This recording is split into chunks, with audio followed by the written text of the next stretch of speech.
What's up, good people? Mark Holmes here, and as always, I want to say thank you all for watching, commenting, subscribing, and being part of the Joe Blue Sports Report. Without you guys, as well as you ladies, you know that this literally does not work. Well, let me start off by saying thank you. Thank you because I am so blessed with so many wonderful individuals out there. Shout out to all the great fans and things that showed up for me and Law Nation's post practice, where we were talking about practice at Red Robin, where next year we're going to turn it blue. We're going to turn it sucker blue. And shout out to the Cowboys for at least having a team. I'm not going to say shout out to Stephen Jones and Jerry Jones just yet. If we're holding up a Lombardi at the end of the year, then I'll say shout out to them. Anyway, a couple of things. We're at the airport getting ready to go back home. We'll be flying through the night. Yeah, so tomorrow I'll wake up back on the other side. I wish I could click my heels. My wife even tried the genie thing, kind of like, the Barbara Eden thing. She's cuter than Barbara Eden, by the way. Much cuter. Yeah. But No one's cuter than Jeannie. Oh, you are, baby. Jeannie didn't have much junk in the trunk. Oh my goodness. She's like, I can't believe I married you. I know. Anyway, I've got John Mooney of the Washington Commanders team, who is so adamant that the Washington Commanders are going to win the NFC East. In fact, he is trying to beat me down that I got it wrong because I thought Jason Campbell was there with Steve Spurrier with the Chuck and Duck. Okay. And he says, you need to know Washington Commanders history better. No, I don't. No, I don't. Not at all. Don't really give a rat's behind. All I know is you screw up quarterbacks. And speaking of screwed up quarterbacks, apparently Carson Wentz is getting booed in practice by his own fans already. He hasn't had the first preseason game. Y'all are brutal. Now, Anthony Barr. You got to like what you're hearing from Anthony Barr. I showed the clip of him on the sidelines there today. He was holding, must be like a cheat sheet for the playbook. So he's trying to get up to speed and stuff. But he was talking about why he chose the Dallas Cowboys and wanted to be here. One, he said he wanted to be with the team that was a contender. So Washington, he did come through before he came to Dallas and checked you out. So I guess he's trying to say, y'all ain't a contender. I'm just saying. But he also talked about Micah Parsons and wanting to mentor him and get the most out of him. See, that's one of the reasons why I want to get Bobby Wagner, who definitely knows Dan Quinn's system and things, who could try and unlock the beast that is Micah Parsons.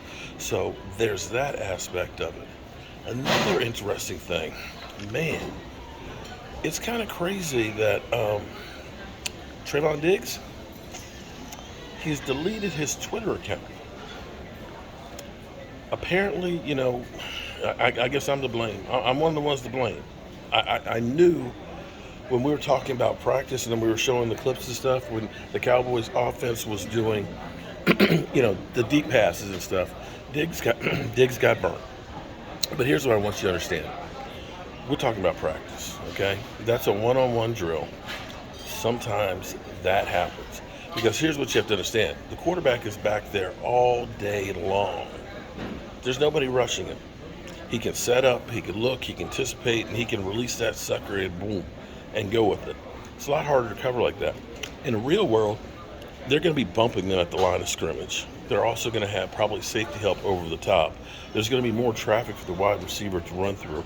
So that's not like a real-time thing to be able to tell how good they are. Yes, cornerbacks get beat. People get beat in practice all the time. I bet you Aaron Donald gets pancaked from that. Well, maybe he doesn't. But anyway, you understand what I'm saying. Because we're talking about practice now. And see, I don't have my tripod. And my arms are about to fall. They're literally about to fall off here. Whew. It's going to be a long flight. We have 2 hours before the flight.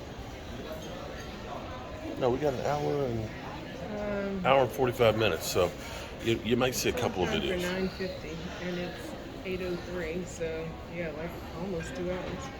Right. So my body's saying it's 11 o'clock because I never got on the West Coast time. And I better not be on West Coast time when I get back on the East Coast, because that would just be messed up. That would literally be messed up, that I never got on West Coast time while I was here, and then I'm like there. But back to everything that is. if you took a picture of you and me and Joe Boo and things like that, do me a favor. Can you email it to me? Can you text message it to me? Some of you got my phone number and things like that because I want to go ahead and do a nice video montage. Forgive me. Bro, I'm tired. Forgive me. But that's all I got right now. That's all I got. Oh, one other thing, too. If you are wanting to see the Cowboys in practice, not the games, I don't know if the team has announced it quite yet, but what it's looking like is tomorrow will be a walkthrough practice, much like today, so it's going to be short. Sunday, there is no practice. Monday will be a full practice.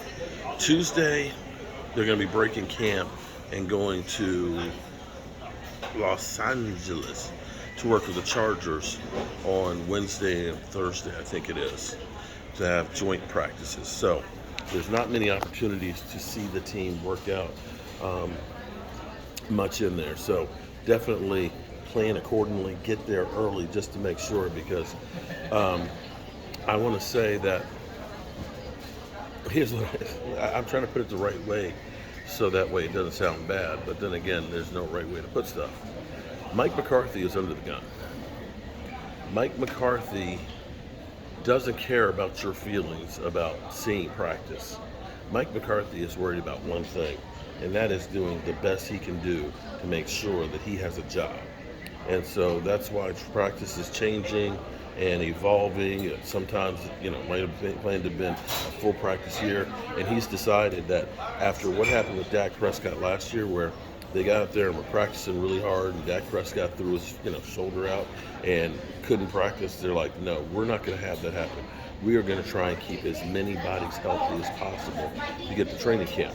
And we're not here to be the circus for Joe the fan out there until the season starts.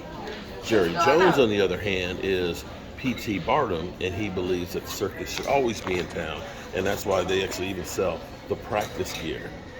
Yeah, you can buy practice used gear. Can you believe that? They're selling the practice gear. Really? Yeah, so I don't know if they're selling jock straps and stuff like that, but if you want like the gloves or the jersey, yeah, they're selling that stuff. What do you think's for sale at Cowboy? I'm telling you, but when we did this tour of the Star, if you want to do your fantasy football from the Dallas Cowboys War Room and you have enough money, you can rent that spot. I bet you if you had enough money, you could probably rent out Jerry Jones's office. All right, welcome to the Dallas Cowboys, Anthony Barr, and let's see you go ahead and do some nasty things to the opposition. I'm Mark Holmes, and I wish I could click my heels and me and this beautiful lady next to me were home. But sadly, I can't. Let me talk to Joe Boo. Maybe he can do something. Worth a try. Peace.